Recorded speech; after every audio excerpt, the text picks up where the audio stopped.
מה אתה עושה? אני מבשל עדשים. מרק?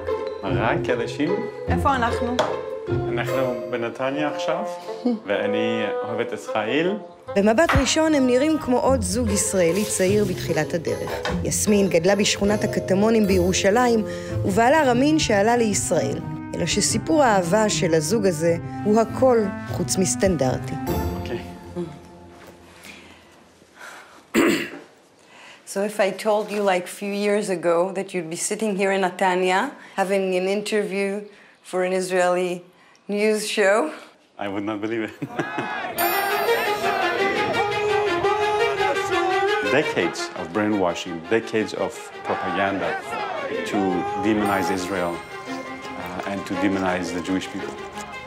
רק היו מספרים לו עד כמה רחוק הוא התגלגל מהגורל שיועד לו, כילד שגדל בעיר שירז, תחת משטר האייתולות באיראן. In my childhood, everything was Islamic. The media, the newspaper, the textbook, the radio, everything. We didn't have entertainment. You know, we didn't have a basketball court. We didn't have a football field to go and play football. In the school, every morning, they forced the students to shout, "Death to America, death to Israel." They would paint Israeli flag, American flag, in front of the school, so students would walk on them. In our textbook in the school, we had a caricature of Israeli soldier killing Palestinian babies. You probably have seen videos from Iran that they bring people to the streets and they are burning Israeli flag and shouting death to Israel. Do you know most of those people are brought to the streets by force? Employees, people who work for the government, if they don't go, they lose their job. כנער מתבגר הוא הכיר היטב את משטרת הצניעות. הם הטילו מורא ופחד על ילדי השכונה. I saw with my own eyes people being executed on the street with a crane. So they told us these are infidels, these are spies, these are evil people, they deserve it. And so when it happened to me unjustly, I began to question, maybe those people who were executed, they were also executed unjustly. Because it happened to me unjustly. הוא לא דמיין לעצמו שיום אחד גם הוא ייתקל בהם, באירוע שעתיד לשנות את חייו. I was in a car with some relatives, and sure enough, there's a checkpoint. They opened the door, they smelled the alcohol. They arrested like 50 other young people, and they took all our clothes off, bare naked, and they start pouring cold water on us, and they start beating us with the slash. So it was so devastating to me. I began to question what kind of religion is this, that there's no justice. שם במעצר החלו הרהורי הכפירה בדת האסלאם ובעתיד שצפוי לו אם יישאר באיראן. You talk about it with your parents? No, just in my own heart. It was a very personal, deep transformation because it's punishable by death based upon Islamic law. השינוי הפנימי שעבר נעשה גם מסוכן בעבורו. I was in a phone booth and a guy came with a car, with a long beard. He stabbed me and he ran away. They took me to the hospital and after I recovered, I just grabbed some clothes and I just grabbed the bag and I came to the border of Turkey. So I came to the border of Iran. It's called Urumiyeh. And there are Kurdish people who do that for a living. They smuggle people out. And at that time I was 19. And they put me in another bus that was going to Ankara. The guy I was staying with, he told me to go to UN, United Nations, and apply for asylum, a refugee. And then they gave me a phone number. They say, call this number. We tell you which country we're going to send you. So I called the number. They say, US government has taken your case. הוא מגיע לקליפורניה ונטמע בקהילה האיראנית שחיה בלוס אנג'לס. It was very surreal. I was so happy to be in a free country. For years I heard bad things about America and Israel. So I went to America, I saw people are very nice people. סיפורו של הפליט האיראני עובר מפה לאוזן ומהר מאוד הוא הופך לאושייה מפורסמת בקרב מוסלמים לשעבר בארצות הברית. Well, I was born and raised in Iran, Shiite Muslim. At a very young age, I was told that Allah and His ways are the best ways. I was 16 years old when I was arrested. I tell Muslims that Israel is not the enemy. Israel is a good country, good people, loving people. And it's not what your mullahs have told you. And I want to use my time and the rest of my time to convey this message, especially to the Muslim world. אבל המהפך האמיתי בחייו של רמין פרסה עוד לא הושלם, והוא עתיד להגיע מכיוון לא צפוי, מבחורה ירושלמית אחת עם כישרון מופלא לציור ולב פתוח. כאן רואים את שתי הדגלים ואיך הם הולכים בצד והנה צועקים עליהם.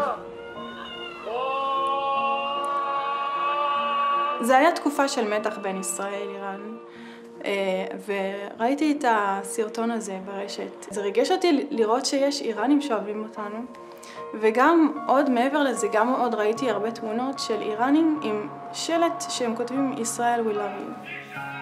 איפה זה? Where is it? This is Tehran. Tehran? Yes. It's only 2 people walked, and people are booing them not to do it. And they start calling them bisharaf, means you have no integrity, you have no conscience. רציתי להעביר להם את המסר חזרה, שאנחנו גם, כאילו, אכפת לנו מהם. אני מאוד אוהבת לצייר בזמן הפנוי. מה ציירת? ציירתי 2 ידיים ככה, עם דגל של ישראל ודגל של איראן, אבל הדגל הישן. כתבתי, Iranians we love you and shalom from Israel. את הציור שלה יסמין מפרסמת באינסטגרם הפרטי שלה, כך גם רמין מבחין בו לראשונה. So I saw these 2 hands of Israel and Iran like a heart, and it says Iranians will love you. And when I read that, I said, who is this? It says it's not from America because it's Israeli flag. It says shalom from Israel. After years of the regime in Iran supporting terrorism against Israel, to see a message from Israelis to people of Iran that we love you, it was really touching.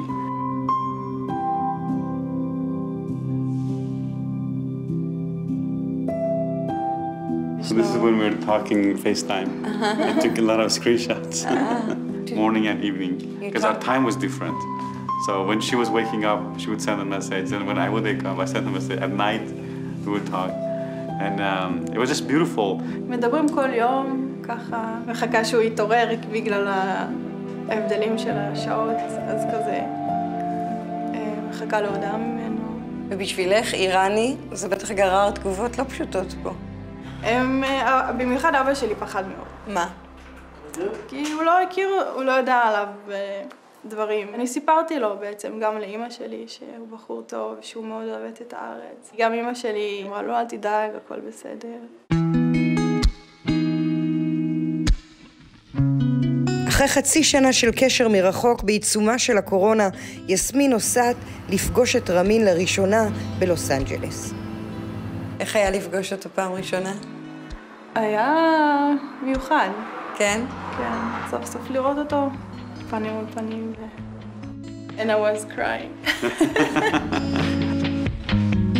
I couldn't wait because I was very nervous and I was waiting for her to land and to come out, and I just was going back and forth walking. Yeah, it took time until I came out.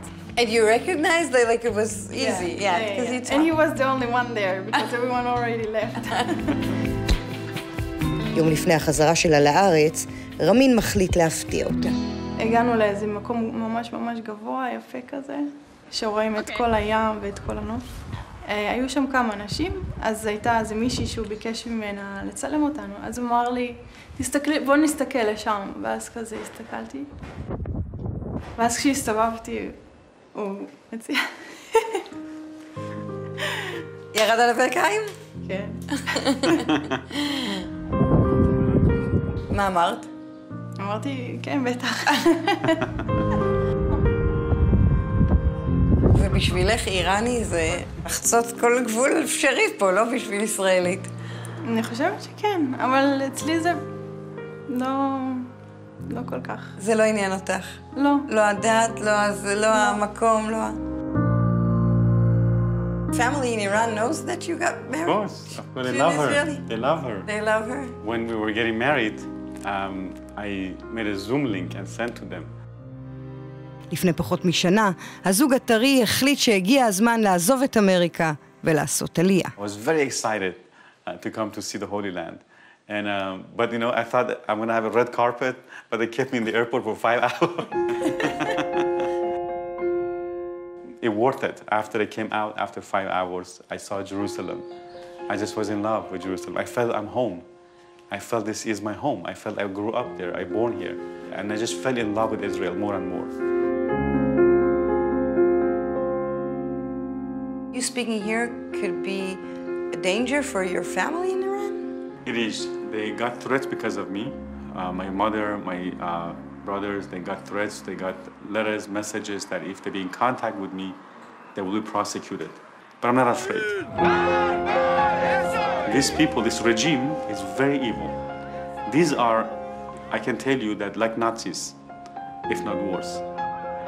The regime has the guns, the regime has the power, but they don't have the people, and which is the most powerful weapon. I believe the regime is finished as far as the support, because the regime doesn't have the backing of the people.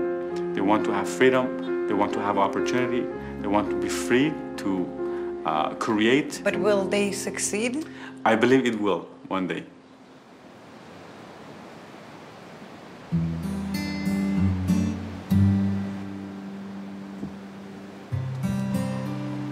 ואומרים וואו, זה מאוד מיוחד.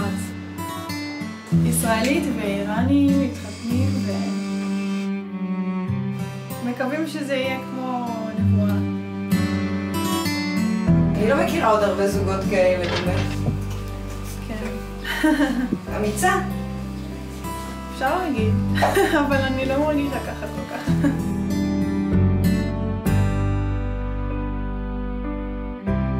עברית, אתה כבר יודע קצת? אני מדבר עברית קצת. מה, למשל? עוד שהיינו באמריקה. מה? הוא אמר לי, אני רוצה ללמוד את התקווה, אז חזרתי איתו, שוב, כל הזמן שמעתי.